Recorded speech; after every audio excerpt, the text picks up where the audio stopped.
फूलपुर से पूर्व विधायक श्याम बहादुर यादव की मां और पूर्व मंत्री रामाश्रय विश्वकर्मा की पत्नी को श्रद्धांजलि देने मंगलवार को सपा सुप्रीमो अखिलेश यादव आजमगढ़ पहुंचे। सबसे पहले वो फूलपुर स्थित पूर्व विधायक के आवास पर पहुंचे, जहां उनकी मां दुलारी देवी को श्रद्धांजलि दी गई। इसके बाद वो सीधे पूर्व मंत्री रामाश्रय विश्वकर्मा के गद्दोपुर स्थित आवास पर पहुंचे और उनकी पत्नी को श्रद्धा सुमन अर्पित किया। इसके बाद मीडिया से बातचीत के दौरान भाजपा पर अखिलेश यादव हमलावर हो गए। उन्होंने कहा कि आज राशन हटा लो तो भारत की हालत श्रीलंका से भी खराब होगी। यूपीएसआई की भर्ती निकली, उसमें भी भारी घोटाला हो गया। इन लोगों द्वारा टेक्नोलॉजी से भी छेड़छाड़ की जा रही है। सरकार की ओर से पुलिस को पूरी छूट दे दी गई है, जिसका परिणाम है कि पुलिस बेलगाम हो गई है। लोगों के न्याय मांगने पर उनके घर बुलडोजर चल रहा है। थानों में न्याय मांगने पहुंच रही पीड़िता के साथ दुष्कर्म हो रहा है। लोगों के घरों में बुलडोजर चलवाया जा रहा है। लेकिन अभी कल ही सीएम ने जिस अस्पताल का उद्घाटन किया वह भी गैरकानूनी है। क्या उस पर बुलडोजर चलेगा? इन्होंने एक नारा दिया था, वन नेशन वन राशन। कहीं ऐसा ना हो कि यह नारा एक देश एक पूंजीपति ना हो जाए, क्योंकि हम सवालों में उलझे रहें और देश ऐसे दिशा में नजर आ रहा है जो एक देश और पूंजीपति ही नजर आए। वहीं सपा सुप्रीमो अखिलेश यादव ने ज्ञानवापी प्रकरण के बारे में पूछे जाने पर कहा कि यह मस्जिद बहुत पुरानी है, यह भाजपा की साजिश है।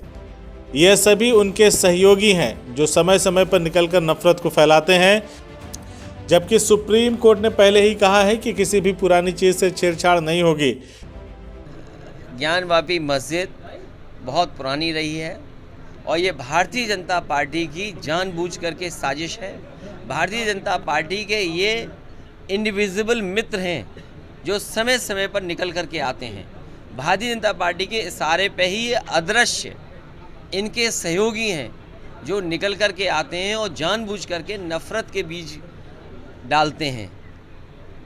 जहाँ तक कोर्ट का सवाल है, इससे पूर्व सुप्रीम कोर्ट ने भी या और फैसलों में भी इस बात को कहा गया है कि पुरानी चीज़ों को नहीं उठाया जा सकता। लेकिन उसके बावजूद भी भारतीय जनता पार्टी के सारे में हिंदू मुस्लिम झगड़े लगे रहे, नफरत फैलती रहे।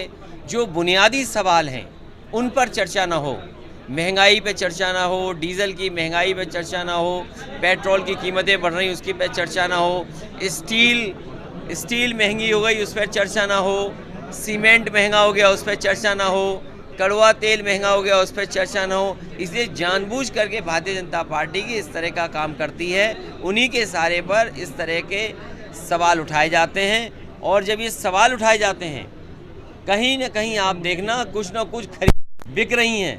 अभी तक तो भारतीय जनता पार्टी कहती थी वन नेशन वन राशन। हो सकता है आने वाले समय में भारतीय जनता पार्टी कहे कि एक देश एक पूंजीपति। इसलिए हम लोगों को सावधान रहना पड़ेगा भारतीय जनता पार्टी की साजिश से। सर, अपात्र बताकर राशन कार्ड से लोगों के नाम काटे जा रहे हैं। भारतीय जनता पार्टी अभी तक तो उद्योगपतियों से मुनाफा कमा रही थी कि अगर देखें आप, सबसे ज़्यादा चंदा भारतीय जनता पार्टी को मिला है, पॉलिटिकल पार्टी को। ये पॉलिटिकल पार्टी वो है जो गरीबों से भी मुनाफा कमाना चाहती है। जब गेहूँ खरीदा गया होगा तो कोई कीमत नहीं होगी, और जब राशन दिया गया था गरीबों को तो कोई शर्त नहीं थी। अब चुनाव जीत गए तो गरीबों को पहचानते नहीं है। ये वो सरकार है जो गरीबों से भी वसूल रही हो, मुनाफा कमाना चाहती है। सर, चर्चाएं हैं और कयास भी लगाए जा रहे हैं कि डिम्पल जी यहाँ से लोकसभा प्रत्याशी हो सकती है उपचुनाव में। अभी मैं इस बात को नहीं कह सकता हूँ, लेकिन हमारी पार्टी के कार्यकर्ता नेता हम लोग बैठ करके तय करेंगे कि लोकसभा का आने वाले चुनाव में कौन प्रत्याशी होगा। लेकिन यहाँ की जनता पर और हमें कार्यकर्ताओं पर भरोसा है कि समाजवादी पार्टी की पुनः ऐतिहासिक जीत होगी।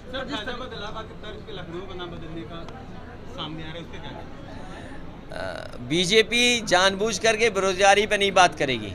मैं उनसे जानना चाहता हूँ, ये बुलडोजर चला रहे थे, कल मुख्यमंत्री जी ने जिस अस्पताल का उद्घाटन किया है वो भी इलीगल है। और इलीगल इसलिए कि रेजिडेंशियल एरिया में कोई अस्पताल नहीं बन सकता। क्या रेजिडेंशियल एरिया में अस्पताल बन सकता है? तो जब रेजिडेंशियल एरिया में अस्पताल नहीं बन सकता है तो बताओ, मुख्यमंत्री जी ने उद्घाटन कर दिया तो बुलडोजर चलेगा कि नहीं चलेगा? सर, ओवैसी ने ट्वीट किया है कि महंगाई बेरोजगारी के जो है वो औरंगजेब है, प्रधानमंत्री उसके जिम्मेदार नहीं है। देखिए, मैं उनके सवाल का जवाब इसलिए नहीं दे रहा हूँ, जब हम और आप और अखबार और मीडिया के माध्यम से बीजेपी ने उलझा दिया, उसी समय न जाने कितनी भारत की चीज़ें बिक गई, न जाने किसने खरीद ली।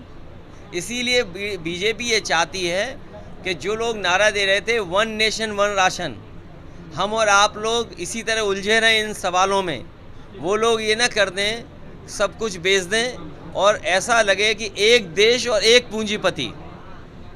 कहीं ऐसा तो नहीं देश एक दिशा में ऐसे जा रहा हो जहाँ पर देश में एक देश एक पूंजीपति दिखाई दे। सर 2024 में होने वाले चुनाव में क्या महागठबंधन की तरफ नहीं बढ़ रहे हैं? हमारा जो साथी सवाल कर रहा है, आज अगर राशन हटा लो तो श्रीलंका से खराब हो जाएगा। यहाँ आज राशन हटा लो तो हो सकता है श्रीलंका से भी खराब हालात यहाँ हो जाएं। CIB इंडिया न्यूज की सभी खबरों को देखने के लिए लाल रंग की बटन को दबाकर चैनल को सब्सक्राइब जरूर करें, घंटी जरूर दबाएं ताकि हमारी सभी खबरों के नोटिफिकेशंस आप तक पहुंचते रहें।